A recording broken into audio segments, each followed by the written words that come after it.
이게 저는 생소한 말이었는데 일론 머스크가 인류를 뭐 다행성 종족으로 만들겠다라고 네. 선언을 했다는데 그게 이제 일론 머스크 같은 큰 사람이 얘기를 하면 일파만파 전파가 되니까 그런 건데 그렇죠. 일단 트위터를 인수하셨으니까. 네.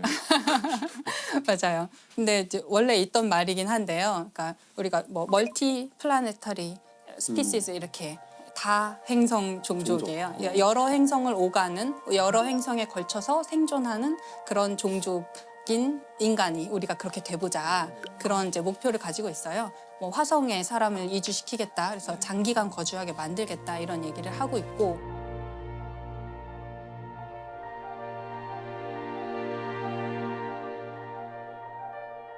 화성에 인류를 화성에 보내겠다는 계획을 제안하는 곳은 꽤 있었는데 그 중에 가장 잘하고 있고 가장 잘 살아남아 있고 진짜 할 것 같은 데가 스페이스X예요.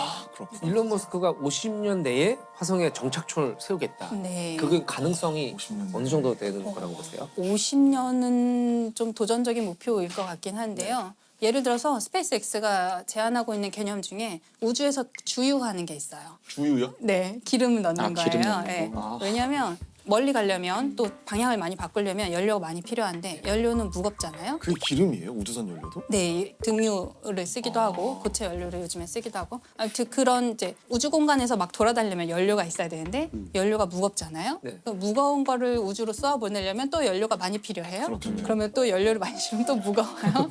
이게 이제 로켓 방정식의 저주라고 사람들이 얘기하는 로켓 공식인데. 방정식의 저주. 네, 지구를 탈출하기 위해서 드는 연료와 에너지량을 계산하는 건데요. 네. 연료를 많이 싣고 가고 싶은데 그러면 연료가 또 필요하고 이거예요. 그래서 어디선가 타협점을 어디선가 찾아야 되는데 스페이스X 같은 데서 제안하는 거는 일단 띄워요.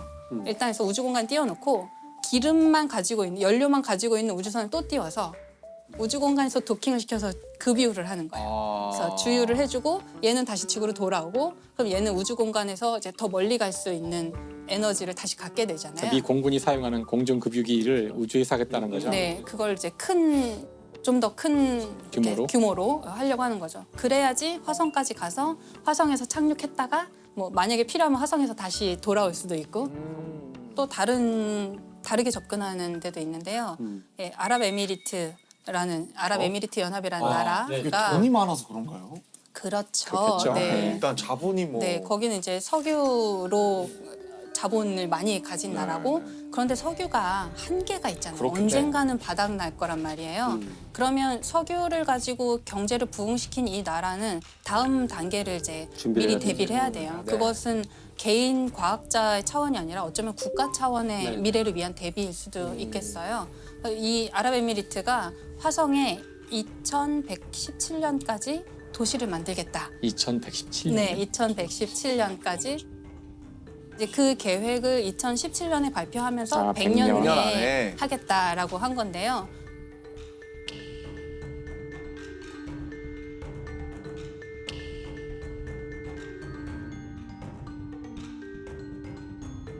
국가 차원에서 굉장히 우주 탐사를 갑자기 막 속도를 엄청 빠르게 진행시키고 있어요. 네. 인공위성을 띄운 지도 사실 얼마 안 된 나라거든요.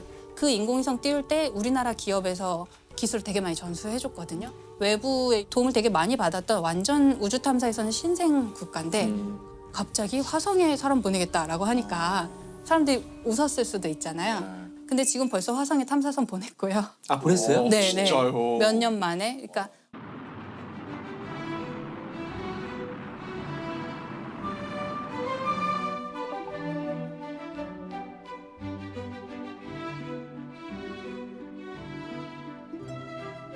원래는 어떤 한 국가가 열심히 준비를 해서 화성 탐사선 정도 보내려면 한 10몇 년 정도 준비를 해요. 개발 기간. 근데 이 나라는 몇 년 만에 보냈어요. 모든 걸 국산화하겠다 이런 전략이 아니고 외부에서 도움을 받을 수 있는 건 다 받겠다. 받아서. 이런 전략을 좀 선택한 것 같아요. 왜냐하면 여기는 우주 탐사를 잘하는 것도 목표지만 화성에 가야 된다는 실제적인 목표가 있기 때문에 첨단 과학부라는 이제 정부 조직이 있는데 거기 장관이 사라 알 아미리라는 장관님이 장관도 하시고 화성에 간 그 아말 프로젝트의 담당자기도 해요. 그래서 자기가 실제로 공학자기도 하고 교육에도 굉장히 관심을 많이 가져서 화성 탐사, 뭐 우주 탐사 이런 걸 하면서 그거에 대한 내용을 교육에 아이들 학교에서 굉장히 많이 가르치게 바꿨다고 하더라고요. 교육 과정을 바꿔서 우주 탐사가 당연한 거야라고 가르치는 교과서를 네. 배우고 자라는 아이들은 우리랑 세대가 완전히 달라지는 그러겠어요. 사고 방식이 달라지는 거죠. 화성 가겠다, 화성 이주하겠다가 국가의 테마가 된 게 재밌더라고요.